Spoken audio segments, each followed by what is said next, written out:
mais on s'autorise à penser dans les milieux autorisés. Alors ça, c'est encore un autre truc. Les milieux autorisés, vous y êtes pas, vous, hein.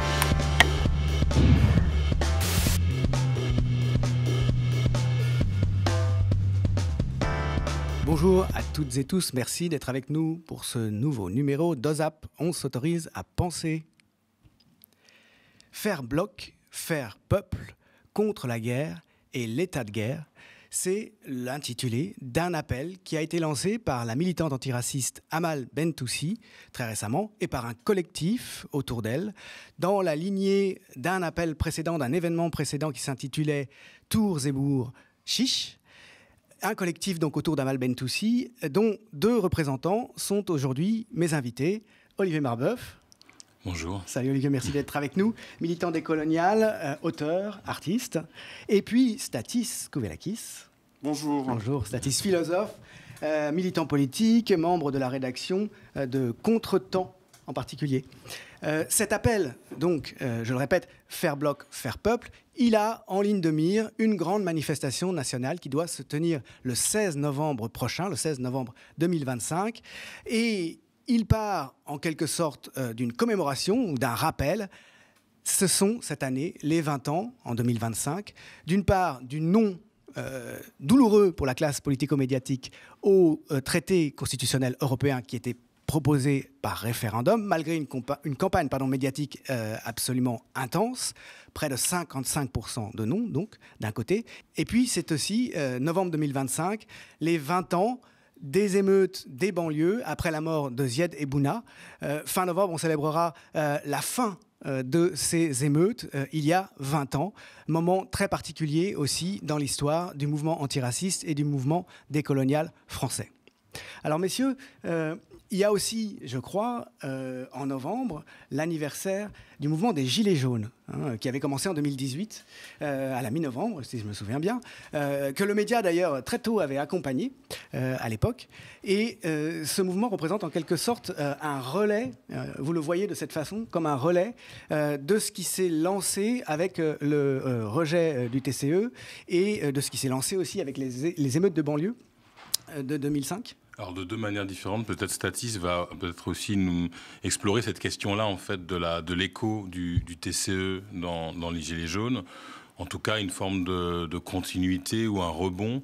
Ce qu'on observe, si on prend la perspective plutôt décoloniale et les questions vraiment que vont poser, soulever et structurer les émeutes de 2005, on voit plutôt avec les Gilets jaunes des possibilités de convergence. Il se passe un moment où ce moment des émeutes de 2005, c'est quand même un grand moment de solitude, à la fois médiatique mais aussi politique pour une large partie de la gauche qui quelque part regarde ce moment un peu barbare de loin avec une espèce de condescendance, de mépris, voire une certaine violence dans le discours.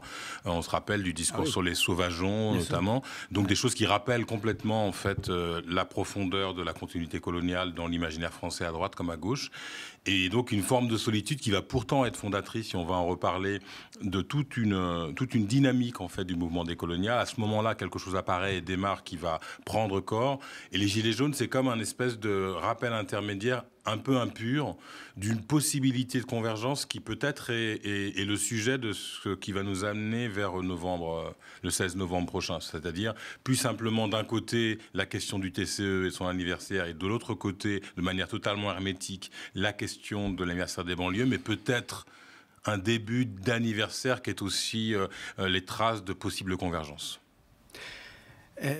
Le TCE, l'anniversaire du TCE, il me fait penser à cet entretien que Mélenchon vient de donner à la revue Le 1. Dans ses déclarations, il part de cette considération. Il dit le moment actuel s'inscrit dans l'onde longue de 2005 et du non au TCE. Oui, en effet. D'ailleurs, ce n'est pas la première fois que Mélenchon fait ce genre de déclaration. Juste après l'élection présidentielle de 2022, il avait donné une conférence très importante et dont le PDF d'ailleurs est disponible sur le site de la France Insoumise, où il plaçait le point d'origine, le point de départ de la gauche de rupture, précisément en 2005. Et il faut se souvenir, en effet, qu'à l'époque, la gauche du nom de gauche au TCE, avait su s'unir, mener une campagne commune. C'est à ce moment-là, d'ailleurs, que Mélenchon lui-même fait son entrée en tant que personnalité politique nationale. Se construit donc une campagne que personne n'avait vu venir, qui a su se mettre en résonance avec le rejet populaire profond qu'on a vu, et l'amplifier, bien sûr, de l'Union européenne et tout particulièrement du projet de traité constitutionnel européen, un projet 100% néolibéral, qui a été très bien perçu, très tôt perçu comme tel. Donc il y a une campagne qui s'est construite à partir de ça, qui a capitalisé aussi sur des luttes sociales préexistantes, on va dire des luttes sociales de type classique, qui ont lieu depuis les années 80, en fait, contre divers aspects des politiques néolibérales en France. On se souvient notamment des grandes grèves de 95, par exemple, et des grandes mobilisations qui ont suivi. Donc il y a ce non populaire et ce rejet populaire du néolibéralisme propulsé et verrouillé par les politiques de l'Union européenne qui s'est exprimé à ce moment-là, et quelque chose comme une possibilité politique nouvelle qui n'a pas su trouver, comme on dit, de déboucher tout de suite, parce qu'en 2007, la gauche du non est allée éclater aux élections présidentielles. Il y a au moins 3 candidats qui se sont réclamés en quelque sorte du nom de gauche, peut-être même plus. Il y avait Besancenot, il y avait José Bové, il y avait Marie-Georges Buffet, donc cette convergence. Mais après, il y a eu justement tout un processus qui a conduit à la France insoumise en passant par le front de gauche. Et juste un mot encore, je crois que, Olivier l'a déjà dit, je crois que 2005, c'était l'année d'une rencontre qui n'a pas eu lieu en fait, entre la subjectivité qui s'est exprimée lors des émeutes de banlieue et le bloc social qui s'est exprimé avec le non au TCE. Et depuis, eh bien, on a progressé, justement. Et on a progressé grâce à la dynamique de ces 2 événements. Alors bon, Olivier va sans doute développer ce qui s'est passé au niveau de l'antiracisme, du mouvement décolonial, etc. Et bon, j'ai esquissé aussi quelques pistes du côté de la gauche de rupture, avec bien sûr le grand tournant en 2019 où Mélenchon et la France insoumise prennent une position claire sur la question de l'islamophobie. Et à partir de là, je crois qu'il y a un reclassement et une recomposition très profonde, en fait, du champ politique et discursif, je dirais, de la société française, et un clivage qui est porté très fort, justement, sur cette question. Mais là, avec quelqu'un d'en face, alors que les émeutiers de 2005, ça a été le silence, le vide, du côté de la gauche, bien sûr. Il n'y a rien eu à gauche pour porter ça à l'époque. C'est même plus loin que ça. Moi, je pense que c'est une espèce de défiance ou une incapacité d'avoir un appareil, autant des outils, je dirais, conceptuels que des appareils politiques capables, pareil, de trouver une sortie à ça. Moi, je me rappelle de discussions à l'époque, en Seine-Saint-Denis, avec le Parti communiste, qui était qui dirigeait le département de la Seine-Saint-Denis encore à l'époque, avant que le PS ne le remplace. Et ils avaient, dans un débat qu'on avait eu 1 an après, ils avaient concédé l'idée de proto-politique. Ils disaient, Olivier, voilà un signe proto-politique. C'est-à-dire que ce mouvement n'aurait pas été totalement informe. Il lui accordait, disons, cette qualité de proto-politique. Oui, mais avec un rapport assez paternaliste. C'est-à-dire à la fois avec des gens qui sont attachés à la Révolution française, qui vraiment aussi relèvent d'un moment émeutier à un moment donné. Ils n'arrivaient pas à retrouver leurs petits dans ce qui se passait. Et le fait est que la question qui était lancinante dans cette composition de la gauche, c'est que faire de cette composante indigène, à part un bataillon supplétif des luttes de la gauche qui, dès les années 70 et durant toutes les années 80, va jouer le rôle d'espèce d'allié de circonstance qui va se faire avoir. On se rappelle de 83 et de la marche. Là, effectivement, on se retrouve dans la suite des rendez-vous ratés, mais d'un coup, quelque chose qui se passe de différent. Notamment parce qu'il va y avoir, et ça, je crois que c'est aussi commun avec les Gilets jaunes, une espèce de conscience de destin commun, puisque c'est un soulèvement qui va se passer dans toutes les banlieues de France, de manière extrêmement capillaire et très surprenante. Mais du coup, cette espèce de conscience par le corps et par la violence qui, comme chez les Gilets jaunes, n'opère pas après une programmatique politique, mais la devance en quelque sorte. C'est-à-dire se saisit d'un sentiment d'appartenir à une catégorie commune. Et c'est là qu'on voit que les outils politiques à notre disposition, notamment là dans le cas des émeutes, parce que ça concerne les personnes qui sont les enfants de deuxième ou troisième génération d'immigrés, finalement, on n'a rien qu'on puisse analyser qui leur soit propre. Et là, on va remonter le fil avec tout le mouvement décolonial. Et je pense à spécificité française, parce que si on dit décolonial, on peut penser à toutes les déclinées, l'historique en Amérique centrale, en Amérique, du Sud. Là, on est dans une particularité du mouvement décolonial français qui va s'ancrer très fort dans la sphère militante, alors qu'il est ancré dans des sphères plutôt universitaires dans d'autres régions du monde. Là, directement, c'est vraiment la question d'une action militante décoloniale, parce que la banlieue, d'un coup, va être requalifiée comme espace de continuité coloniale, terme qui était pas du tout pris à la volée par la gauche, qui progressivement va vraiment prendre de l'épaisseur et va prendre du sens pour une large partie de la gauche jusqu'à aujourd'hui, quoi. Rappelons que ces émeutes, donc, qui sont déclenchées par la mort de jeunes gens poursuivis par la police lors d'une de ces courses-poursuites habituelles dans les quartiers, ce moment-là donc, suscite le retour de l'état d'urgence pour la première fois sur le territoire national depuis la guerre d'Algérie. Sur la base d'une législation coloniale. Voilà. Bien sûr, on est complètement là-dessus. Décrétée, je le rappelle, par le Premier ministre de l'époque, Dominique de Villepin. Loi d'exception qui est un outil, effectivement, un entrant, politique, une tactique politique qui est fomentée, entre guillemets, dans les espaces coloniaux, avec pour horizon de les appliquer à l'intérieur d'une constitution qui, normalement, l'empêche. Donc la question de l'entrée dans la loi d'exception, c'est finalement pour nous, en tant que décoloniaux, l'aboutissement d'une stratégie. Donc Césaire avait saisi longtemps avant tout le monde la perspective, c'est-à-dire qu'elle allait revenir sur l'Europe et que l'outil colonial est un outil en fait de contrôle de l'Europe elle-même, et là de la France en particulier. Alors, il n'y a aucune prise en charge par la représentation politique de gauche légitime à cette époque-là, donc pendant et après les événements de 2005. En revanche, il y a une cristallisation militante décoloniale dont tu parlais à l'instant. Voilà, alors qui va prendre un peu son temps. Ça va être le moment où se fonde le PIR, plusieurs mouvements. Parti des indigènes de la République. Voilà, excusez-moi. Qui a été longtemps le diable. Oui, et puis qui pour tout dire, qui se fonde aussi autour d'Ouria Boutelja, dans des gestes de provocation aussi. C'est le diable avec un espèce de jeu qui est de vouloir bousculer, on peut le dire avec le recul, de rechercher un vocabulaire, une manière de dire, des prises, parce que c'est pas comme si cet événement-là était directement lisible pour nous aussi. Il a aussi sa part comme ça d'opacité, et on cherche à le relier. Et moi, je réfléchis beaucoup à cette époque-là au fait que c'est un élément de redondance, c'est-à-dire qu'il appartient à une filiation de répétition d'émeutes qui, pour des gens en hexagone, n'ont peut-être pas la même importance que pour nous qui venons de territoires où d'autres émeutes ont eu lieu, et celle-ci est finalement une de plus, et celle qui quelque part aboutit et qui signe quelque part le début de quelque chose. Mais ça, c'est des sensations qu'on a, et l'expérimentation politique, parce qu'il faut vraiment l'appeler comme ça, qui va naître à ce moment-là, même si au niveau du pire, ça prend le nom de parti, et Ouria Boutelja s'en est justifié à plusieurs reprises. Il y a Sadric Kari aussi, voilà, plusieurs autres. Voilà, qui ont un grand rôle.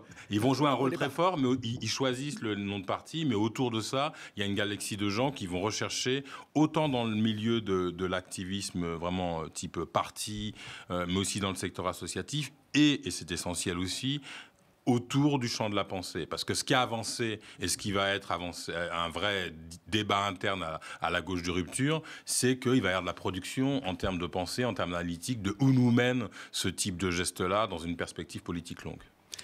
Je crois qu'il faut souligner en fait le tournant qui s'opère à ce moment-là, et le tournant réside exactement en ce que Olivier vient de dire, c'est-à-dire que, et pour préciser un peu les choses par rapport à la gauche, disons que la gauche du non, celle qui avait mené à peine quelques mois auparavant la campagne du non au TCE, elle a fait le job en gros pour dénoncer la répression, pour dénoncer la politique du gouvernement de Villepin et de Chirac à l'époque, c'est-à-dire le quadrillage policier, etc. Mais elle n'a absolument pas pris la mesure de la formation subjective qui était en train de se produire à ce moment-là. C'est-à-dire elle a refait l'erreur qui a été faite par le passé, où on sait qu'à chaque moment où des émeutes ou des cycles d'émeutes importants se produisent, eh bien, ça aboutit politiquement à quelque chose. Je veux dire, la marche pour l'égalité de 83, qui est vraiment l'entrée en scène politique, justement, de tout ce qu'on appelait à l'époque l'immigration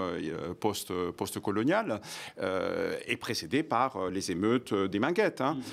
Après, il y a eu les émeutes de Vaux-en-Velin, puis les émeutes de 2005, qui ont été un tournant. Parce que pour les raisons que Olivier vient de mentionner, je crois aussi que c'est un tournant dans la manière dont les chercheurs en sciences sociales, en fait, ont considéré la question de ce qu'on appelait à l'époque les banlieues. C'est-à-dire qu'ils ont quitté l'approche purement objectiviste, si on veut, où on recherchait des causes objectives, structurelles, etc. Et ils ont cherché à comprendre quelles sont les formes subjectives, justement, qui se produisent à partir de ce moment-là. Et ça, je crois que c'est un véritable tournant qui prépare en réalité le tournant politique. C'est-à-dire le tournant politique, il est issu de tout un travail dont les composantes ont été mentionnées, le PIR, le Parti des indigènes de la République, le mouvement décolonial qui se réclame comme tel, tout un activisme local qui n'a pas une grande visibilité parce qu'il n'est pas structuré en quelque sorte de façon nationale, mais qui travaille de manière souterraine. L'intervention en termes de sciences sociales qui prépare le tournant de 2019, qui n'est pas simplement le fait que ce qui émerge comme force politique à gauche, qui s'installe vraiment au cœur et comme force dominante de la gauche, c'est-à-dire la France insoumise et Mélenchon, dénonce l'islamophobie. C'est que sur la base de ça, elle considère ce qu'on appelle les quartiers populaires, et à mon avis, le terme même qu'on soit pensé de banlieue à quartier populaire signale justement le progrès. Pourquoi est-ce que c'est un progrès? Parce que quartier populaire veut dire c'est une composante subjective à part entière de ce peuple que nous essayons de construire politiquement. Et ça, c'est la grande signification du geste de Mélenchon, de dire que c'est une composante non seulement à part entière, mais peut-être même la force motrice, justement, ou l'une des forces motrices, en tout cas principales, de ce bloc populaire que nous essayons de construire et pour lequel nous essayons de construire les conditions politiques d'une victoire, pas simplement d'une résistance, pas simplement pour faire face à l'adversaire, mais aussi pour changer radicalement le cours des choses et la configuration de la société française. On peut rappeler que ce tournant que l'on situe en 2019, parce que c'est vraiment le point d'arrivée avec la participation de la France insoumise à la manifestation contre l'islamophobie, en fait, il est le résultat de plusieurs années, en fait, après la défaite de 2017, de tensions et de réflexions autour de Mélenchon et de la part de Mélenchon lui-même, réflexion sur cette tradition laïcarde, universaliste, républicaine, qui tient une partie de la gauche, qui est dans une large mesure raciste sans le savoir, et qui correspond d'ailleurs dans une large mesure à la famille politique de Mélenchon, enfin à sa provenance politique. Ça va susciter des moments très douloureux au sein de cette gauche-là, avec des départs au sein de la France insoumise, et ça aboutit donc, ça devient visible finalement avec cette manifestation. Tout à fait. Et je crois que l'autre aspect de ça, et ça nous ramène un peu au TCE, sur lequel je voudrais dire quelques mots, c'est que Mélenchon fait donc cette rupture, y compris par rapport à son propre passé national, républicain, etc., tout en se réclamant d'une idée de nation, d'une idée d'une souveraineté nationale et populaire. Et là, je crois qu'il y a un écho à la fois avec le non de 2005, qui était, dans sa majorité, un non ultra majoritaire au sein des classes populaires. Il y a une sorte d'unité dans les urnes qui se construit des classes populaires. J'ai quelques chiffres, je ne vais pas trop vous embêter, mais c'est quand même 80% du vote ouvrier, 67% du vote employé, 53% des professions intermédiaires qui votent pour le non, et qui n'est minoritaire que dans les cadres supérieurs, les professions indépendantes et parmi les retraités. Alors parmi les communes, c'est intéressant, les communes qui ont le plus voté oui au TCE, c'est dans l'ordre Neuilly, Paris 16e arrondissement, 7e arrondissement, 8e arrondissement, 6e arrondissement, Saint-Germain-en-Laye et Saint-Cloud. Bon, voilà. Et parmi le non, qu'est-ce qu'on retrouve? Les banlieues ouvrières de Rouen, la Seine-Saint-Denis, quasiment toute la Seine-Saint-Denis, et avec des taux de participation qui étaient inattendus. Au début, quand la campagne a commencé, que les choses étaient peu polarisées, les gens s'attendaient à une très faible participation, parce que l'Europe, ça fait chier tout le monde, justement, ça suscite l'indifférence. C'est un sujet, Alors, ça a été 70%, ce qui n'est pas mal, c'est presque les niveaux de l'élection présidentielle. La dernière, c'était 72. C'est beaucoup. Et même dans ces zones-là, dans les quartiers populaires, j'ai regardé les chiffres de la Seine-Saint-Denis, c'est un peu en dessous de la moyenne nationale, mais pas beaucoup, 67%. Donc, ça veut dire que dans les classes populaires, à la fois blanches et non blanches, il y a un rejet massif de cette Europe néolibérale et une demande de reprendre le contrôle d'une souveraineté populaire, donc à l'échelle nationale, puisqu'en face, on a Bruxelles, mais pas avec un contenu dans la majorité nationaliste, chauvin, mais avec un contenu social. Et je crois que dans les Gilets jaunes, et on l'a vu parfois de manière un peu folklorique, hein, avec la référence au symbole, alors parfois c'était Vercingétorix, mais beaucoup la Révolution française. La guillotine sur les ronds-points. La guillotine, le rappel, enfin Louis XVI, qu'on allait guillotiner, etc. Donc il y a un retour massif vraiment du référent révolutionnaire de 1789 et du référent gaulois, mais détourné, hein, d'une certaine façon carnavalesque, hein, à une certaine époque. Et on sait bien qu'il y avait un rejet massif des politiques néolibérales de l'Union européenne dans les ronds-points et dans le discours des Gilets jaunes. Et l'importance de tout ça, c'est que, alors que, et il ne faut pas le cacher, comme en 2005, l'extrême droite a essayé de se positionner sur ce créneau, eh bien, elle a été mise de côté de façon politiquement structurée en 2005, de façon spontanée par en bas en 2005, où, alors que ces gens-là pensaient que les Gilets jaunes allaient développer un discours raciste, d'exclusion des immigrés, eh bien, non, justement.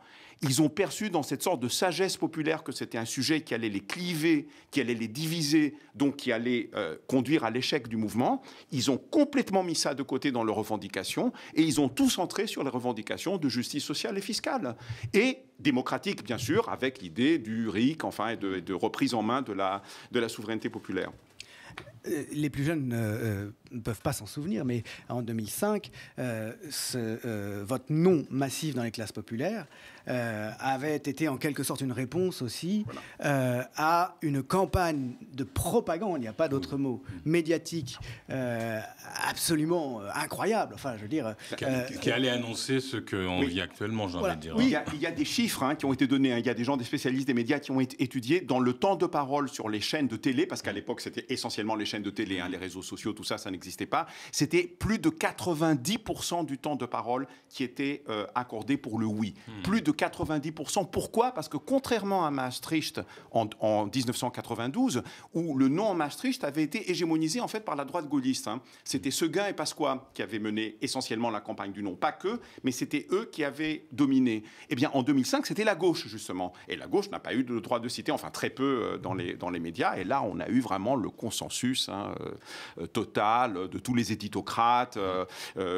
Serge July dans Libé, le lendemain du vote, s'est littéralement déchaîné en parlant d'une société qui regarde vers le vichisme, d'une gauche archaïque qui relie. Aussi, voilà, c'est ça. Enfin, c'était vraiment horrible. Ces gens étaient tellement dépités. On était littéralement dans le cas de figure où il faut dissoudre ce peuple et le remplacer par un autre. Ça, c'était clair. Je veux dire, c'était ça. Je me souviens que François Bayrou, puisqu'il est Premier ministre aujourd'hui, à l'époque, avait déclaré qu'il pleuvrait plus de 40 jours d'affilée, c'est une référence à la Bible, au cataclysme des éléments, la colère de Dieu, si jamais le non passait. Et donc, quand on voit aujourd'hui à quel point il y a une unanimité des grands médias pour matraquer des messages maintenant racistes, nationalistes et autres, il faut avoir en tête que c'est pas nouveau, qu'il y a déjà eu ce précédent absolument extraordinaire. Alors, ceci dit, les médias ont beaucoup accusé avant puis après le TCE, le non, justement, d'être un non d'extrême droite. Puisqu'il faut quand même rappeler que l'extrême droite de l'époque, qui n'avait pas les proportions qu'elle a aujourd'hui en termes électoraux, le Front National à l'époque, avait fait campagne pour le non. Il faut le dire aussi. C'était ce non... en soi, pas explicitement un non social, un non réclamant une politique sociale. On pouvait accuser les nonistes, comme on disait, d'être des nationalistes. En tout cas, c'était comme ça qu'on présentait dans le parti médiatique le non. Oui, du côté de Le Pen, c'était tout à fait clair. Mais comment est-ce que ceci a été contré ? Non pas en disant, par une sorte d'automatisme, « Ah oui, si Le Pen dit que c'est le non, ça veut dire que c'est nationaliste, donc il faut défendre le TCE parce que l'Europe, c'est bien, c'est progressiste, ça va au-delà de l'État-nation. » Non, il fallait comprendre que c'était quelque chose de violemment néolibéral, c'est-à-dire antisocial, violemment antidémocratique, parce qu'il y a un dessaisissement véritablement des peuples et de la souveraineté populaire par justement des instances complètement échappant à toutes sortes de contrôles, mais même le faible contrôle qui peut exister au niveau de la représentation classique, etc. Même ça a été complètement éliminé dans l'Union européenne. C'est une machine de guerre contre ça, justement. Bon, donc, et la gauche a su s'unir, la gauche politique, mais aussi la gauche sociale. J'ai parlé avant, donc on a vu dans les mêmes tribunes...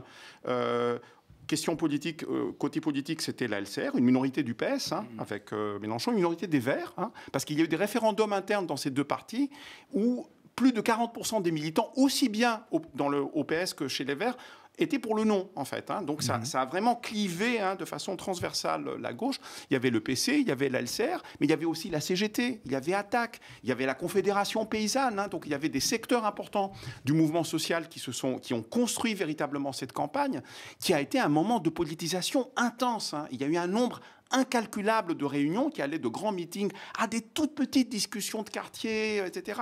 Il y a une vague de politisation populaire qui a traversé la société française et ça montre comment on peut gagner justement un argument alors qu'on a tous les médias contre nous. Et à une époque qui précède les réseaux sociaux. Je le dis parce que c'est très important. Ça signifie aussi que les réseaux sociaux sont bien sûr un terrain sur lequel il faut investir, dans lequel il faut intervenir, mais ça doit être complété par une campagne, une véritable mobilisation sur le terrain. Et 2005 est intéressant, c'est intéressant pour ça aussi, dans un contexte où, comme tu viens de le dire, Julien, l'extrême droite représente une force autrement plus dangereuse et puissante qu'elle ne l'était en 2005, où quand même déjà Le Pen était allé au deuxième tour en 2002. Avec notamment ce moment qui était un peu emblématique pour les 20 années qui allaient suivre, où François Hollande et Nicolas Sarkozy donnent un entretien à Paris Match et se retrouvent tous les deux en couverture de Paris Match dans les mois qui précèdent le TCE pendant la campagne. L'un et l'autre, en plus à peu près avec le même costume, enfin presque interchangeable, disant... alors qu'ils sont censés être des adversaires politiques, nous sommes d'accord. Nous sommes d'accord d'un côté et de l'autre. Je me souviens qu'Attac avait fait un petit autocollant extrêmement drôle avec les deux personnages et en dessous, ils se sont dit oui. Quand on voit ce que les 20 années qui ont suivi ont été au plan politique, avec la façon dont finalement Hollande fait pire au plan social, au plan du droit du travail, au plan de la fiscalité que Sarkozy, et puis ensuite Macron prend le relais de Hollande avec des ministres qui sont pires que Sarkozy pour beaucoup d'entre eux. Il y a quelque chose aussi, il y a comme l'ouverture finalement à ce moment-là de notre ère politique. Oui, mais c'est ça qui est intéressant parce que ces moments-là, et je pense le nom du TCE, et je vais revenir aussi sur la question des émeutes, il y a une espèce de moment de vérité qui est difficile à maintenir parce qu'évidemment on a en face de nous des puissances économiques et médiatiques très puissantes.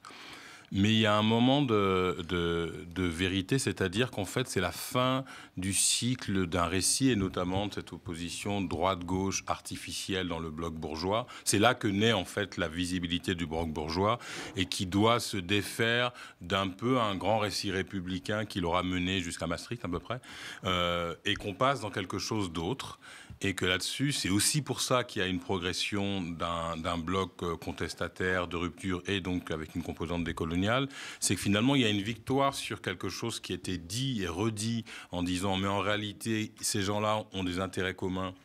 Il y a une métastructure qui leur convient et que finalement leurs zones de conflit sont finalement extrêmement triviales et ne sont pas les vrais sujets.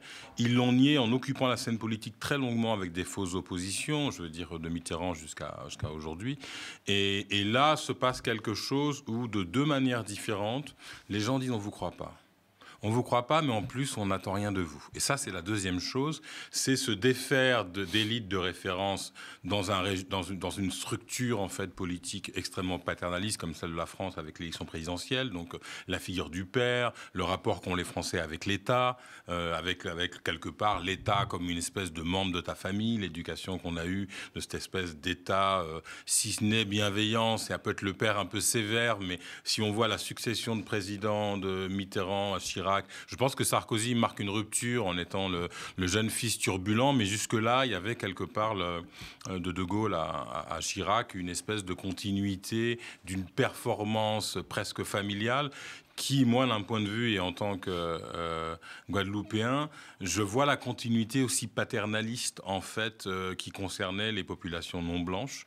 En fait, on vous comprend, mais au sens comme le père comprend son enfant. Vous êtes un peu foufou. Non, mais en fait, si on regarde rétrospectivement, c'est transparent. Le discours, c'est vous êtes un peu... on va essayer de traduire en des formes intelligibles les espèces de cris que vous poussez. Il faut de la pédagogie. Voilà, il faut de la pédagogie.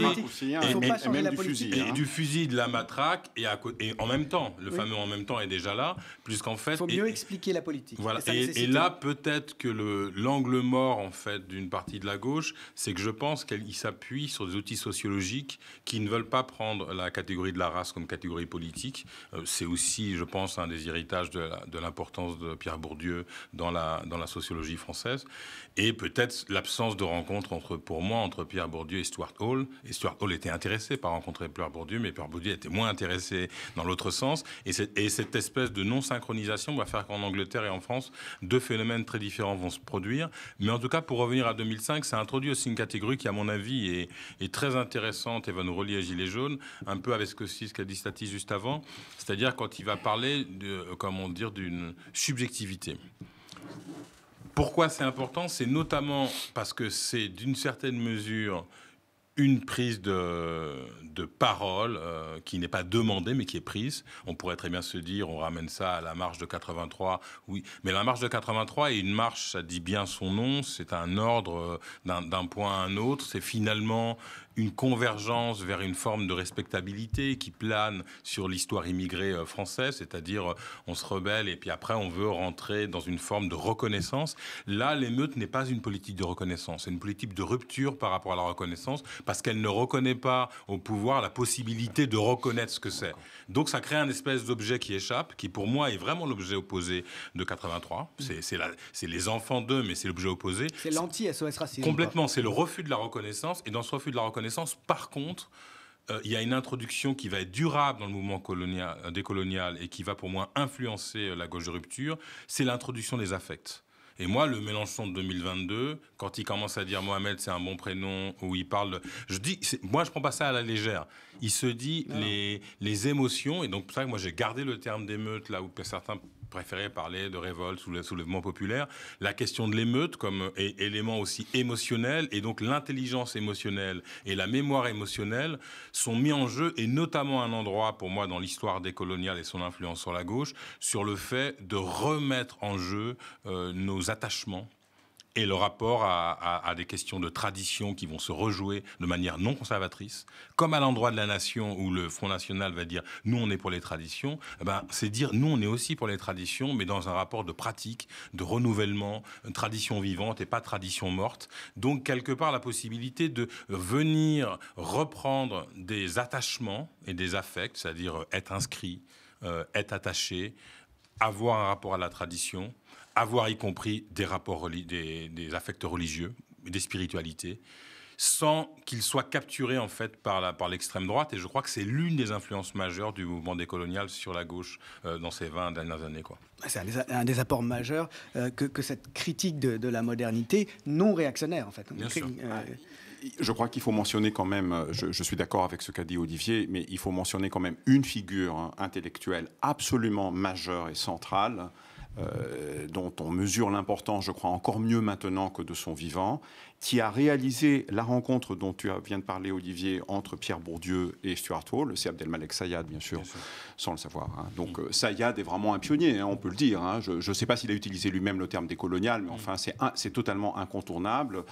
Et je crois que le tournant qui a été fait au niveau des sciences sociales, qui s'est cristallisé, enfin, pour lequel 2005 a été un catalyseur, doit énormément à Sayad. Enfin, en tout cas, politiquement, a pris la suite aussi. Bien sûr, Bouamama, enfin d'autres, hein, je veux dire, Sadric Hari, Ouria Boutelja, toi-même, bien sûr, enfin tout ça.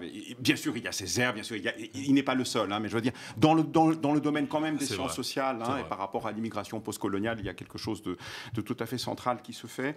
Je voulais dire que par rapport à ce qui s'est passé, on va dire, dans notre camp au sens large, ceux qui ont le mieux compris l'impact de 2005 sur le moment, c'est-à-dire dans la conjoncture, c'est le camp d'en face, en fait. Hein. C'est-à-dire Sarkozy, c'est une réponse aussi à 2005, au double événement de 2005. Hein. C'est-à-dire Sarkozy, c'est le début de la radicalisation de la droite et du tournant vers l'extrême droite qui a été fait de façon extrêmement claire. Hein. Je veux dire, Sarkozy est réussi, il faut le dire. Hein. Souvenons-nous, à la présidentielle de 2007, Le Pen recule beaucoup. Hein. Il est à 10%, il était à 18% en 2002. Donc Sarkozy récupère effectivement toute une partie de l'électorat lepéniste. Et se lance son ministère de l'identité et de l'immigration. Voilà. Et c'est la réponse à la double révolte de 2005. Hein. durcissement néolibéral, hein, avec un caractère autoritaire clair, et évidemment, durcissement, traitement autoritaire, colonial, raciste. Hein. Et là, le racisme, là, il y a un tournant quand même qui se fait. Hein, bon, avec son discours de politique de la racaille, qui, regardé d'aujourd'hui, peut nous faire sourire avec son bracelet électronique. Quoi. Oui, le ministère de oui, en plus. Et que dire du ministère de l'identité nationale, hein, qui a été fait, Immigration et identité nationale. Immigration et identité nationale, réhabilitation de l'histoire coloniale avec le projet de réécriture. Bon, là on a véritablement un projet de totalement contre-révolutionnaire et réactionnaire qui nous conduit tout droit au moment actuel. Hein, c'est-à-dire c'est Retailleau. Exactement. Retailleau, c'est l'arrivée de ça. Exactement. Et même de Macron, c'est-à-dire c'est le moment où le bloc bourgeois effectivement devient visible en tant que tel. C'est la photo dont on parlait, Hollande, etc. Et c'est le moment aussi où la droite s'engage dans une fuite en avant véritablement raciste, néolibérale, autoritaire, et dans lequel elle va entraîner, pas simplement entraîner, hein, dans lequel une partie de la gauche est totalement partie prenante de ça. Hein. Les valses, les printemps républicains, les gens qui parlaient déjà des sauvageons, je veux dire, enfin toutes ces choses-là. Ce qui est intéressant avec Sarkozy, ou ce qui lui est spécifique, si je puis dire, c'est qu'en fait, il emprunte, chose qui ne sera pas suivie de la même manière qu'ensuite, il emprunte aussi une dialectique de chef de bande et de voyou. Ce que les autres ne vont pas faire comme ça, en fait. Peut-être qu'ils ont perdu du temps, parce que lui, il trouve un truc, il trouve un endroit qui est à la fois extrêmement néolibéral, extrêmement au service des puissants, mais, et comme très souvent ils vont le faire, et moi je pense que c'est la base même de l'imaginaire du Trumpisme, il va regarder en face ce qui marche et il dit comment nous on pourrait faire ça, quoi. C'est-à-dire, là, il se dit, bon, bah, en face de nous, il y a une espèce de réponse, tu sais, chef de bande, les mecs dans les quartiers, machin. C'est un peu Al Pacino dans Scarface. Bien sûr. Et là, je pense qu'il a ce côté, justement, parce qu'on rentre dans l'ère du storytelling, et lui, il va rentrer dans le fait de dire, on peut très bien avoir des politiques très néolibérales en faveur des puissants, mais la composante plus populaire de notre électorat a besoin d'un truc un peu comme ça, c'est-à-dire, vous inquiétez pas, ça... Et cette épice-là, mine de rien, la droite recomposée aujourd'hui, qui est une droite d'extrême droite, à côté de la vraie extrême droite, l'a pas, en fait. Ils ont un problème avec ça, c'est-à-dire qu'en gros, Sarkozy, il aspire l'extrême droite avec un truc qui va plaire au bas des classes sociales qui votent de droite, c'est-à-dire, moi, je me laisse pas faire, je suis un bonhomme. Je suis un bonhomme, mais en même temps, j'ai une Rolex. Hein. Vous aussi, vous pouvez l'avoir. Je suis un outsider. Hein. Je sors pas du sérail, moi, etc. Mais c'est vrai que c'est une forme d'outsider dans cette sphère-là. Hein. Il a quelque chose de différent, on peut lui reconnaître ça. Et il va leur manquer ça pour aspirer l'extrême droite comme lui l'avait fait. Et je pense que les figures qu'ils ont sont finalement à la fois dans un rapport catholique un peu trop tradit, parce que Retailleau, le côté très vendéen, au bout d'un moment, il y a une limite. Il y a une population de la société qui ne va pas à cet endroit-là, même s'ils ont été au Puy du Fou plusieurs fois. Il y a des limites à ça. Et ça, je pense qu'ils n'arrivent pas à trouver cette composante très bizarre qui était une espèce de gars, discours fin de soirée au Parc des Princes. Moi, je vois quand Emmanuel Macron, le PSG gagne la Ligue des Champions, il ne peut pas faire comme Sarkozy qui faisait et qui allait vraiment voir les matchs, avec vraiment, quelque part, cette composante qu'avait aussi Chirac, de l'espèce de performance populaire ou de l'imaginaire du peuple à droite. Il parle aux affects différents. Et du coup, au niveau des affects, Sarkozy ramasse, comme tu dis, 2005, y compris du côté des quartiers. Parce que ça va un peu plaire, entre guillemets, un peu comme Booba qui fait des provocations à d'autres rappeurs. C'est un peu le rappeur qui clash un autre rappeur, quoi. Il vient, on va carchériser tout ça. Donc il va sur un endroit où même dans les classes populaires, c'est quelque chose qui va toucher à une espèce de virilisme qui est quand même une toile de fond de cette histoire-là, qui va pas toucher en termes d'adhésion, mais qui va dire ok, c'est un adversaire qu'on prend, quoi. C'est ok, on prend ça comme adversaire. Et je pense qu'il y a quelque chose qu'ils ont perdu, et tant mieux pour nous. On parlait de Retailleau comme point d'aboutissement.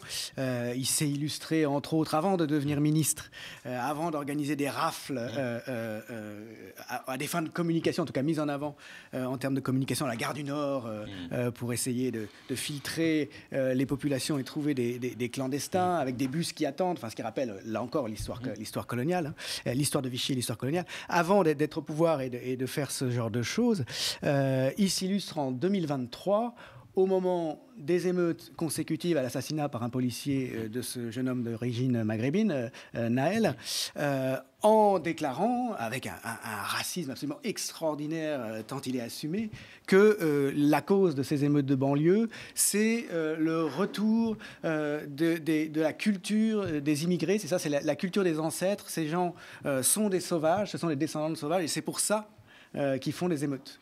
Avec Retailleau, il y a quelque chose qui est assez éclatant, mais on ne sait plus... Comme j'ai envie de dire que le combat de la gauche est toujours un combat dialectique où on arrive à défaire l'argument de l'autre, à l'exposer, à le mettre à jour. Là, on rentre dans une phase néoconservatrice radicale qui se déshabille elle-même et que nous, on doit retravailler nos outils par rapport à ça. Trump est l'exemple le plus extrême de ça, mais tous les leaders de la droite extrême et de l'extrême droite suivent une espèce de moment de crise du capitalisme radical où, quelque part, le récit qu'il a emballé, tout ce qui était l'emballage, saute pour arriver vraiment à la racine. Pour moi, Retailleau, il est dans les angoisses existentielles du racisme colonial, mais vraiment avec presque pas de filtre. C'est-à-dire qu'il a vraiment... Et donc, cette espèce d'angoisse existentielle va devenir leur fond de commerce, mais parce que le récit de la séduction du capitalisme, on va dire avec au moins ce moment contemporain du thatchérisme, en gros... Tous les prolos veulent être des petits bourgeois. Cette espèce de côté d'absence d'alternative, du devenir et du désir qui va être très très puissant. Ils vont réussir à reconquérir en fait les classes populaires. Chacun aura sa chance. Chacun, ouais, autour de la question de la consommation, on voit bien que le niveau de séduction pure et simple du capitalisme n'est plus suffisant. Donc, il faut augmenter le taux de violence, mais aussi, effectivement, arroser la société d'affects qui vont, quelque part, même peuvent surprendre le tout venant, parce qu'ils sont dirigés par cette toile de fond affectif qui, d'un coup, tu sais, c'est comme le Terminator à la fin de l'épisode où il a plus de l'habillage humain, il reste vraiment le squelette, et lui, il parle de cette rancœur vis-à-vis de l'Algérie, mais qui est vraiment, on dirait que c'était hier, quoi, tu vois, la rancœur inscrite comme phénomène politique. Là, ils viennent de parler de 68 de nouveau, encore et encore. Donc, le rapport de rancœur est le rapport presque, existentiel. Je prends ce terme-là parce que c'est un terme que Israël a beaucoup utilisé récemment, et il me semble que ça dit beaucoup de la question suprématiste. Les choses deviennent existentielles, comme le grand remplacement. Si on est remplacé, on disparaît. Et donc là, on radicalise le risque, sans aucun élément tangible, tu vois, comme quand Trump va dire « les Blancs sont une minorité aux États-Unis », il n'y a aucun indicateur sociologique qui le prouve, c'est tout le contraire. Mais il arrive à ce moment existentiel qui est une ruse, mais qui est aussi comme ils jettent leurs dernières armes dans quelque chose qui, globalement, ne séduit plus, parce que moi, je trouve que les élites capitalistes elles-mêmes sont cyniques. Tu vois, les milliardaires, ils sont plus dans la séduction, ils sont dans le cynisme. Bien sûr, mais je suis d'accord avec ton analyse, et je dirais même ce serait intéressant d'analyser le passage Thatcher, néolibéralisme classique, Berlusconi, justement, une sorte de version vulgaire qui annonce, je veux dire, là, il y a une continuité Berlusconi-Sarkozy qui me semble tout à fait frappante, y compris dans le fait que c'est la première fois où des politiciens n'ont pas été faits pour les médias, mais par les médias. On disait à l'époque que Sarko, c'est le premier président de la République qui a été fait par TF1, parce que TF1, c'était à l'époque le média vraiment archi dominant. Mais on a parlé de Retailleau, de Sarkozy, etc. Il ne faut pas oublier quand même les lourdes responsabilités de la gauche là-dedans. Je veux dire, de cette gauche qui a mené les guerres coloniales. Je signale quand même que c'est Guy Mollet qui a mené l'essentiel de la guerre d'Algérie et de l'escalade sanguinaire, littéralement, coloniale en Algérie. Mais bon, pour parler de la période plus récente, le péché originel, je crois qu'il date en fait de peu après la victoire de la gauche en 80, quand les grèves des ouvriers immigrés de l'automobile sont dénoncées en tant que grève chiite, en tant que grève manipulée par des ayatollahs, où la revendication des ouvriers d'avoir des lieux de prière dans les usines est interprétée comme le signe qu'ils sont justement au service de l'intégrisme religieux, parce que c'était peu après la victoire de la révolution iranienne. Bon, donc on voit cette islamophobie qui, bien sûr, mais là qui devient... On a déclaration de Gaston Defferre, qui sont plus connus. Oui, Mauroy, Gaston Defferre, donc des ministres socialistes. Même Jean Auroux, qui était ministre du Travail, considéré comme parmi les plus progressistes du gouvernement Mauroy, ont fait des déclarations dans ce sens. Et il y a une longue continuité de ça. Je veux dire, bon, je suis assez assez âgé, heureusement ou malheureusement, pour avoir vécu tout ça, mais le premier à utiliser le terme sauvageon, c'est Chevènement quand même, à ce niveau-là, je veux dire, de discours officiel. Et on parlait avant des rafles de Retailleau, mais moi je me souviens d'Édith Cresson, première ministre socialiste parmi les plus réactionnaires en fait. Elle a succédé à Michel Rocard. C'était la toute fin justement de la période Mitterrand, qui était fière d'annoncer les charters politiques inaugurés par Pasqua et Pandro. Les charters ont renvoyé les immigrés chez eux. Donc on a cultivé déjà profondément. On ne parlait pas de remigration à l'époque, mais à quoi est-ce que ça fait référence quand on renvoie les gens en charter? On fait des rafles.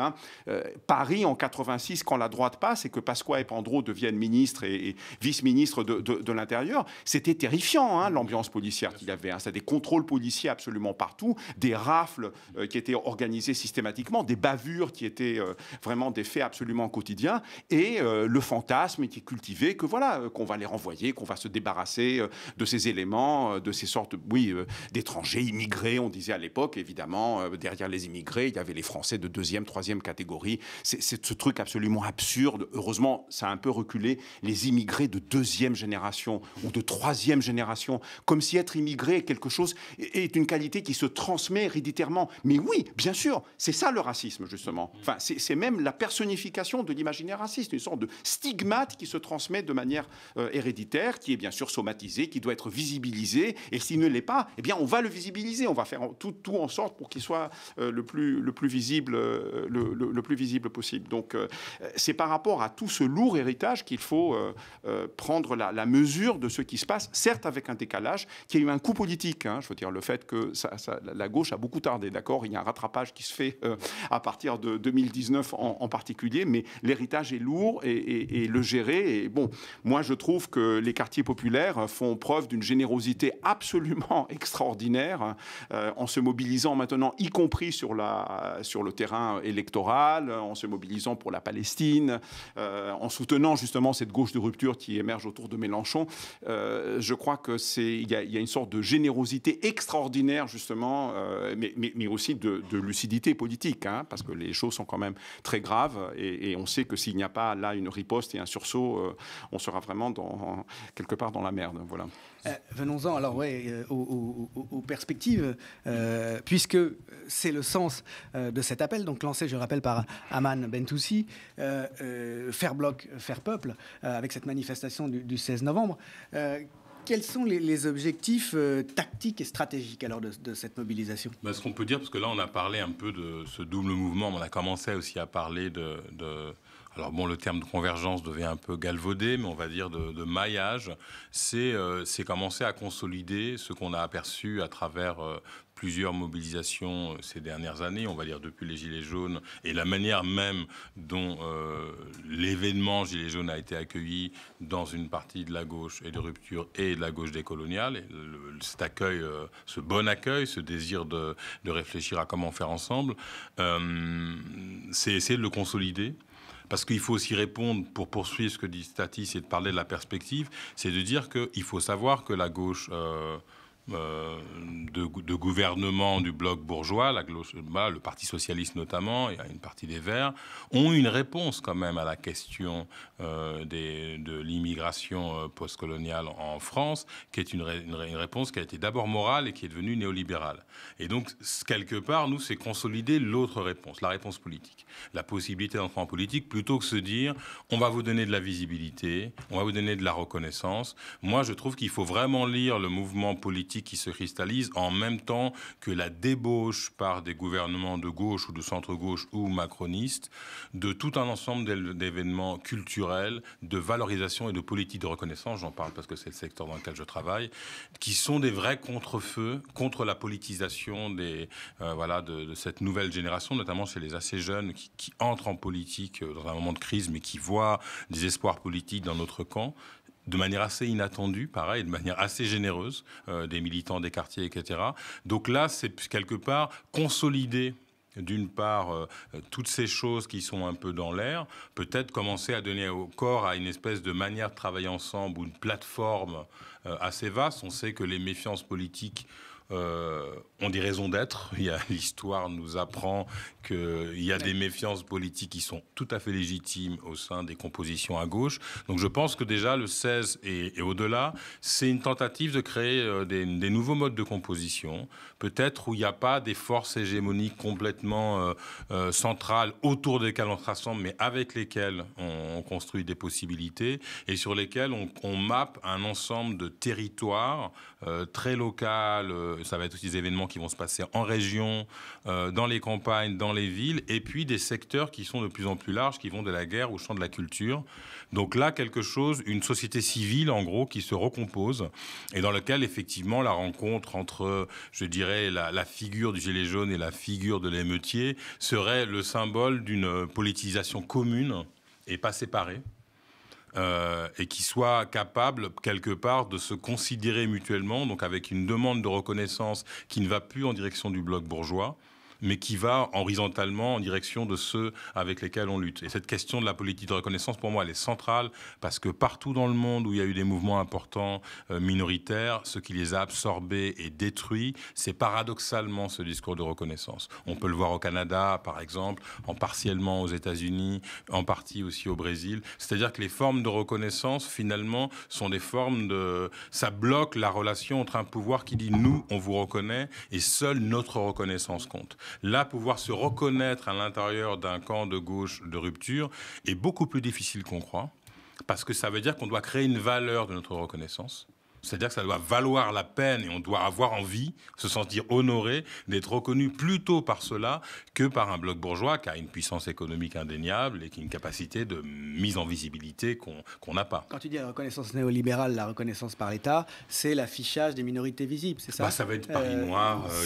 Actuellement, il y a Paris Noir qui est un exemple pour moi symptomatique de la proposition qui est faite à la communauté noire, donc africaine et afro-antillaise ou afro-descendante française, c'est-à-dire on a décidé de nous vous montrer, plutôt que vous créez les conditions de votre autonomie pour vous montrer vous-même, avec vos alliés, dans des compositions que nous, on n'a pas imaginées, dans des croisements qu'on n'aurait peut-être pas fait nous, parce que nous, on vous garde dans des catégories assez coloniales, en fait. Et vous devez être honoré par les catégories qu'on a tracées de notre point de vue, et que notre point de vue vaut de l'or par rapport à n'importe quel autre point de vue, que l'arabe d'un côté, le militant de gauche d'un côté, le gilet jaune, son point de vue, il est moins important que le nôtre, en fait. Et ça, c'est un vrai combat. Moi, je le note parce que les forces sont complètement asymétriques en termes de puissance économique, mais je pense qu'on a fait un travail autour de la question de la désirabilité. Tout à l'heure, on parlait d'une subjectivité. La question de la désirabilité, moi, je trouve que le camp décolonial, et je le dis sans détour, a renforcé la désirabilité pour la gauche de rupture. Bien sûr, je m'inscris tout à fait là-dedans. D'ailleurs, je précise que je me reconnais dans la critique des politiques de reconnaissance que fait Olivier, parce que dans mon domaine, plus spécifiquement de la philosophie, j'ai consacré pas mal d'efforts à critiquer l'un des théoriciens principaux de la politique de la reconnaissance au niveau philosophique, Axel Honneth, l'un des penseurs de l'école de Francfort. Mais je laisse ça de côté pour compléter ce que dit Olivier en disant qu'il y a un front qui est celui du bloc bourgeois, la politisation proposée par le bloc bourgeois, qui s'est traduite notamment, je rappelle, par le fait que Sarkozy et Macron, sous le premier mandat, ont promu des ministres venant des minorités visibles, enfin, ils ont eu toute une politique qui cadrait totalement avec une sorte de politique néolibérale, mais tournée justement vers la population racisée, en disant, oui, vous pouvez y arriver, vous voyez, c'est possible par le mérite, par l'effort, par l'auto-entrepreneuriat, ça c'est la version macronienne de ça. Donc vous aussi, vous pouvez avoir votre Rolex ou devenir vous entrepreneur et faire partie de la Startup Nation. Il y a aussi une place pour vous, mais dans la Startup Nation. Mais l'autre politisation, c'est l'extrême droite. Je veux dire, l'autre front contre lequel on se bat, c'est la fracture qui est extrêmement profonde et c'est très compliqué de lutter contre elle, à l'intérieur même des classes populaires et des classes travailleuses, entre la classe travailleuse blanche et la classe travailleuse non blanche. Je veux dire, la classe travailleuse blanche, et, enfin, toutes ces classes travailleuses sont déjà, une partie importante d'entre elles sont en retrait par rapport à la politique. Déjà, l'abstention, on le sait, est structurelle, elle est très forte des deux côtés, à la fois dans les quartiers populaires et aussi parmi les classes populaires blanches. Mais parmi celles qui vont voter, là, il n'y a pas photo, je veux dire. Là, le RN et l'extrême droite, maintenant, sont hégémoniques très fortement parmi la classe populaire blanche, d'où la métaphore des tours et des bourgs qu'on a fait ça. Alors, on a piqué le mot à Ruffin, avec tout ce que ça peut comporter de schématisation, bien sûr, etc. Mais pour le retourner complètement contre lui, c'est-à-dire, alors que Ruffin nous dit... Pour reconstituer ces sortes d'unités, il faut mettre de côté la question du racisme. Nous, on dit au contraire, il faut mettre la question du racisme au centre. Et c'est totalement illusoire de penser à reconstituer l'unité de classe autour d'intérêts matériels communs. Moi, je vais parler, Olivier a parlé des affects et des émotions. Moi, en tant que marxiste plus classique, je vais parler des intérêts de classe. Mais je crois que les deux, non seulement se complètent, mais doivent se compléter. Et si ça ne se complète pas, justement, ça peut être très grave et très dangereux. Le côté néolibéral, c'est justement de prendre les affects et les émotions comme quelque chose qui va être défait de la question des rapports de classe. Et c'est là que nous, on doit faire une opération qui est différente. C'est-à-dire qu'on doit se dire, c'est une espèce de combinaison qu'il faut en partie inventer. Après, moi, je situerais quand même un endroit qu'on ne peut pas complètement ignorer, parce que là, on a parlé des classes travailleuses, laborieuses, tout ça. Pour moi, il y a un problème de l'extrême droite avec quand même les classes moyennes. Pourquoi ? Parce que c'est des classes qui sont rattrapées, en fait, par les classes non blanches. J'en suis témoin. C'est-à-dire que dans le bas de la classe moyenne, c'est-à-dire des classes moyennes sans privilèges, quoi, qui ont étudié, qui ont accès à des emplois intermédiaires, mais pas une sécurité de l'emploi de dingue, qui peuvent être des travailleurs intellectuels, partiellement précaires, les artistes, les journalistes. Il y a un énorme rattrapage des catégories non blanches sur les catégories blanches. Et moi, je considère que c'est un peu un angle mort de l'analyse qu'on donne. Je pense que dans beaucoup de villes moyennes, en fait, le bas de la classe moyenne tend vers le RN, dans un sentiment d'une espèce de compétition avec les immigrés, que vit la classe populaire depuis beaucoup plus longtemps. Mais je pense que l'émergence d'une classe intellectuelle non blanche en France est tellement un truc pas prévu, pas préparé, je sais pas comment dire, l'université fait rien pour. Et ben du coup, cette entrée en scène fait... Moi, je dis parce que je l'ai rencontré, cette espèce d'adversité chez les enseignants, dans les invitations à l'université. Tu fais une conférence devant un amphi plein et le prof qui t'introduit quand même de manière peu à même, parce que c'est plein, en considérant que le niveau scientifique fait que c'est jamais très plein parce qu'on est sûr. Mais là, on a l'impression que, tu vois, les tribuns arrivent, quoi. Et les tribuns, ça remplit. Moi, je pense que le mépris par rapport à la production intellectuelle non blanche est un signe d'un affaissement, du niveau culturel et intellectuel de la classe moyenne blanche française. J'en prends pour témoin des débats que j'avais fait parfois à Paris, et je me retrouvais après à Clichy-Montfermeil, aux ateliers Médicis, où j'étais en résidence, avec des débats des jeunes de quartier, des jeunes femmes queer qui portent le voile, qui parlent d'adoption. Je me suis dit, mais ils sont à des kilomètres devant, quoi. Dans les modes de composition identitaires, des modes de vie, etc. Et je me retrouvais avec une gauche plus classique, proche de Paris, où le débat, c'était la panique devant un monde où on ne comprend plus rien. Sans l'idéaliser et sans caricaturer l'un ou l'autre, je me suis dit, on va avoir un problème à l'intérieur même de qui donne le là dans la scène intellectuelle. Et là, je parle d'une scène intellectuelle plutôt précaire, c'est-à-dire qui, quelque part, n'a pas le privilège, un privilège installé complètement, et donc peut être en compétition. Et je pense que ça, dans notamment les villes moyennes, où on a vu vraiment un basculement assez fort, et pas dans les villes pauvres, petites ou à la campagne, mais dans des villes moyennes, en gros dans les bastions du PS. Eh ben moi, je pense que la centralité de la classe moyenne blanche dans, par exemple, les fêtes de quartier, tu vois, ce type de centralité qu'ils avaient, du maîtrise du secteur associatif, centralité de leurs décisions, le carnaval, la fête de quartier, tout ça, et que tu rassembles moins de gens qu'à l'Aïd, eh ben moi, je pense qu'il y a un truc qui se passe aussi à cet endroit-là.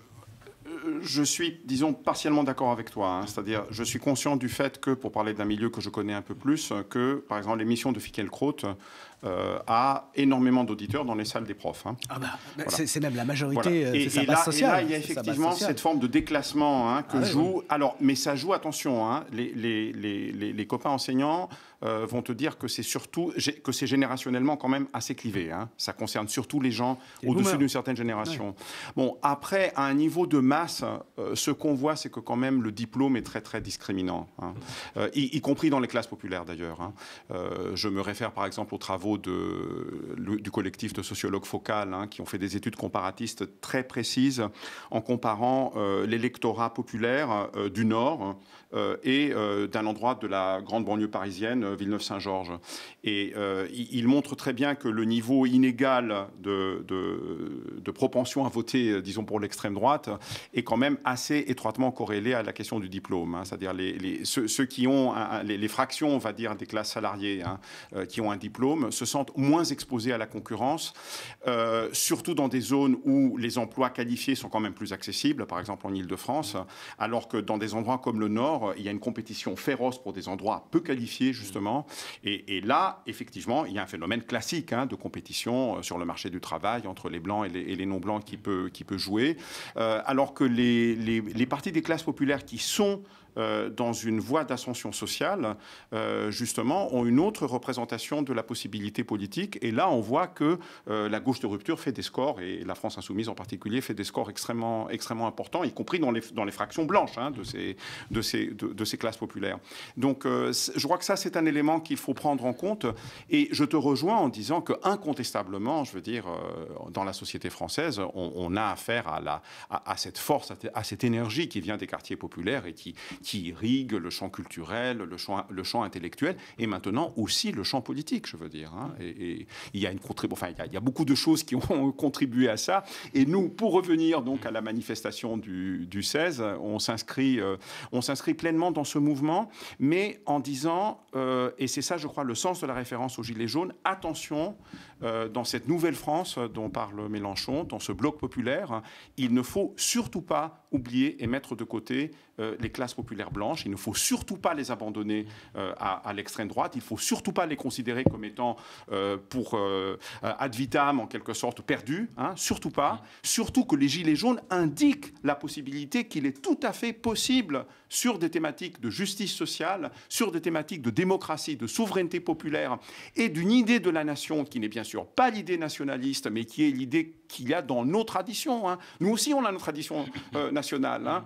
C'est 89, c'est 93, c'est Robespierre, c'est le Robespierre et les Jacobins qui abolissent l'esclavage dans les colonies, c'est la convergence avec la révolution haïtienne, c'est Louise Michel qui prend le parti des Kanaks qui sont révoltés, c'est le Parti communiste qui lutte contre la guerre du Rif, c'est les dockers qui bloquent les armes qui sont envoyées pour l'Indochine, c'est les 121 qui appellent à la désertion contre la guerre d'Algérie, c'est Henri Alleg, c'est Maurice Audin, c'est l'aspirant Maillot. Bon, voilà, ça aussi, c'est nos traditions, justement. C'est les traditions révolutionnaires, anticoloniales, qui sont peut-être minoritaires concernant les traditions anticoloniales, mais qui sont réelles et qu'on ne va surtout pas oublier. Au contraire, on s'en réclame pour construire, justement, ces nouvelles compositions dont parle Olivier, ce nouveau maillage, en quelque sorte, qui est très différent de la manière classique, on va dire, dont les alliances de classe et les alliances sociales ont été conçues, tout en étant dans une forme de continuité, bien sûr, avec ça, parce que voilà. Avec une forme quand même aussi qu'on l'a évoqué très rapidement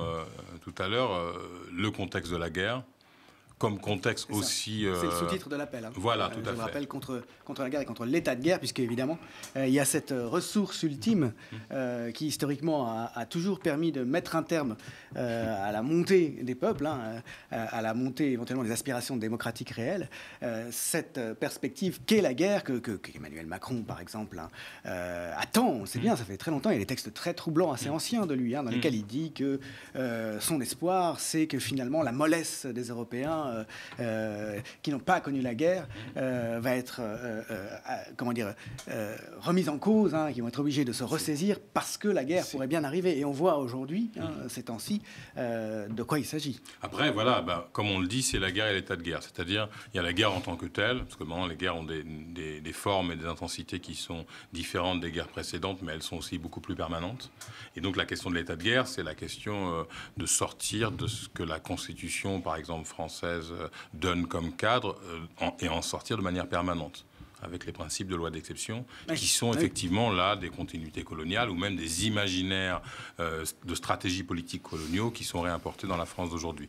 Et donc ça, c'est important parce que cet état de guerre fait qu'évidemment, dans les quartiers populaires, et les Gilets jaunes l'ont vécu, ça veut dire une tendance à la question du service public de la police de devenir une espèce d'armée. On l'a vu avec la Brave M, autant dans l'esthétique que dans les méthodes, et donc à arriver à des moments de mutilation ou de meurtre de personnes qui deviennent quelque chose qui s'installe en fait. La militarisation du maintien de l'ordre. Complètement. Mathieu Rigouste a très bien décrit. Voilà, il militarise complètement, et dans les techniques, et dans même l'apparence, perdant de vue que la question d'un service public de la police, c'est aussi comment tu te présentes aux gens. Quand tu as un Robocop, bon, il n'y a plus de visage, il n'y a plus de possibilité d'une médiation, quoi qu'on en pense. En tout cas, il y a directement quelque chose qui a un état de guerre, qui est aussi la tendance à transformer, y compris dans les termes des zones de France en zones de guerre. On sait que ces gens-là interviennent dans des quartiers en les nommant Bagdad, machin, donc ils se donnent Gaza, voilà, donc ils se donnent des espèces d'imaginaires qui justifient en fait tout un ensemble de projections, et qu'on a bien vu qu'au niveau de l'Assemblée, il y a rien pour les ralentir dans ce délire, bien au contraire.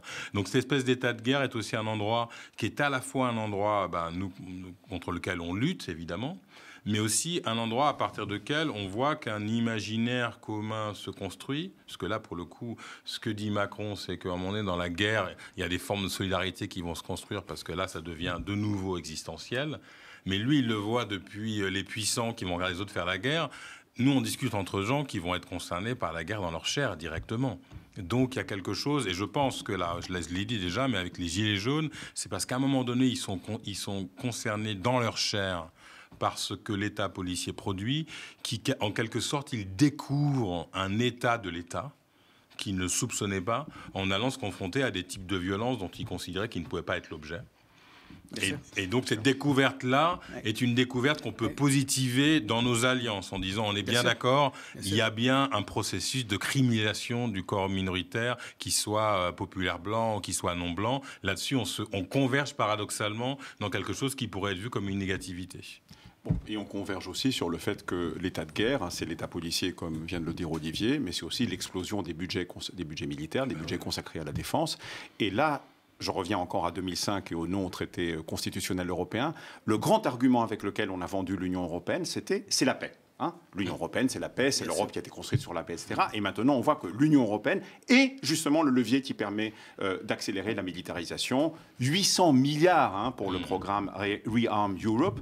Les 5% qui ont été imposés par Trump, en fait, par l'administration américaine, qui ont été acceptés par tous les Européens lors du dernier sommet de l'OTAN, à l'exception du gouvernement Sanchez en Espagne. Et il faut lui rendre hommage pour ce courage politique. Et on sait que l'explosion des budgets de la défense, mais c'est dit ouvertement maintenant, ça veut dire moins de services publics, moins d'État social. Le secrétaire général de l'OTAN l'a dit, Mark Rutte l'a dit ouvertement, il faut oublier toutes ces prestations sociales, etc. Le soi-disant modèle européen qui était censé être plus social que le néolibéralisme sauvage, anglo-saxon, américain, etc. Bon, oubliez tout ça maintenant. Maintenant, ça va être les canons, pas le beurre, pas le service public. Et là, les classes populaires vont morfler, et pas seulement les classes populaires, les classes moyennes, enfin tout le monde. Voilà, le salariat dans sa globalité va morfler véritablement, comme il n'est pas permis de le dire. Et donc, nouvelle possibilité de convergence à ce niveau-là. Comme toujours dans l'histoire, je veux dire, de l'argent, des sous pour les salaires, les services publics, pas pour les canons, pas pour la guerre. C'est très populaire en plus. Autant il est parfois compliqué de défendre des minorités stigmatisées, racisées, etc. Mais il faut le faire, parce que c'est la condition justement pour combattre réellement l'ennemi. Autant là, on est sur un terrain, je dirais, a priori encore plus favorable, plus facile d'une certaine façon, pourvu qu'il y ait une force qui accepte de mener la bataille. Et jusqu'à présent, là encore, je n'en vois qu'une. Le 16 novembre, c'est évidemment aussi une mise en action, parce qu'on est aussi dans une situation, on l'a tous vu, de sidération face à la situation, la puissance de la question de la guerre. On l'a vu avec l'épisode entre l'Iran et Israël, et avec les États-Unis, c'est qu'on est complètement en face d'une forme de sidération, parce qu'on passe par-dessus toutes les lois, toutes les décisions collectives, tous les vœux humains. Donc se mettre aussi ensemble et se mettre en marche aussi, c'est sortir de cet état de sidération, se mettre, on l'a vu dans le Guerre à la guerre ce week-end à Bobigny, ça crée quand même aussi une vitalité Je pense que c'est un élément qui est important dans une période de forte morbidité. Cette vitalité-là qu'on veut recréer à travers une manifestation de convergence, c'est se redonner confiance. Et puis, il y a une question d'imagination, comme l'a dit Statis. Il y a un travail de composition à faire qui va nous demander un peu d'imagination. Sinon, il y aura des déçus. Et ça veut dire qu'il va falloir qu'on cherche aussi peut-être des formes de représentation politique qui vont progressivement s'installer, qui auront, je veux dire, dans leur composition globale, des enjeux parlementaires, mais pas que. Des enjeux aussi à tous les niveaux aussi, d'avoir peut-être même des listes sur des villes, des choses, en tout cas, se ressaisir. Parce que les événements qu'on a cités comme repères pour nous, c'est des événements de politisation importants des gens. Et cette politisation-là, quoi qu'on en dise, elle rend heureux, je vais jusqu'à l'émeute, à un moment donné, elle rend heureux parce qu'elle libère de cette espèce de sentiment d'impuissance et d'absence de prise. Et donc, se retrouver quand même à un moment de politisation qui est une prise sur ce qui est en train de nous arriver, je pense qu'on en a tous besoin, alors là, dans toute notre diversité, pour sortir effectivement, tu regardes ton téléphone en regardant ce que la riposte de l'Iran sur un tel, ou avec un peu des angoisses, et tu dis, bon, il faut qu'on sorte de ce moment-là pour avancer, quoi. Merci beaucoup, messieurs. Olivier Marbeuf, Statis Kouvelakis, l'un et l'autre membres du collectif qui, autour d'Amal Bentounsi, a lancé cet appel « Faire bloc, faire peuple » contre la guerre et l'état de guerre. 20 ans après le non au traité constitutionnel européen, 20 ans après les émeutes des banlieues, dans la suite de l'initiative Alliance Tour-Zemmour-Chiche, il s'agit d'une manifestation donc, qui aura lieu le 16 novembre et qui va être préparée d'ici là. Merci. Et pour dire aussi qu'il y aura des échos partout en France, une grande manifestation à Paris, mais aussi un ensemble de manifestations à la même date partout en France. Il y a un site internet d'ailleurs, je crois. Déjà, oui, l'appel est en ligne, donc vous pouvez déjà aller. Et puis on est dans le processus de collecte de signatures et de soutien divers et variés. Et faire des propositions aussi locales pour organiser des choses ce jour-là. Voilà. Merci à l'un et l'autre. Merci. Merci à toi. Et merci à vous d'avoir regardé ce numéro d'OZAP. On s'autorise à penser. Face aux 105 millions d'euros du milliardaire ultra-conservateur Sterrin pour installer l'extrême droite au pouvoir, c'est son objectif, le média lance Riposte, une contre-offensive citoyenne pour développer notre chaîne d'infos populaire et indépendante sur les réseaux sociaux. Et aussi, c'est une nouveauté sur la TNT francilienne. On a déposé le dossier. Alors soutenez-nous, s'il vous plaît, on a besoin de vous, de vos dons sur campagne.lemediatv.fr. Restez connectés aux médias.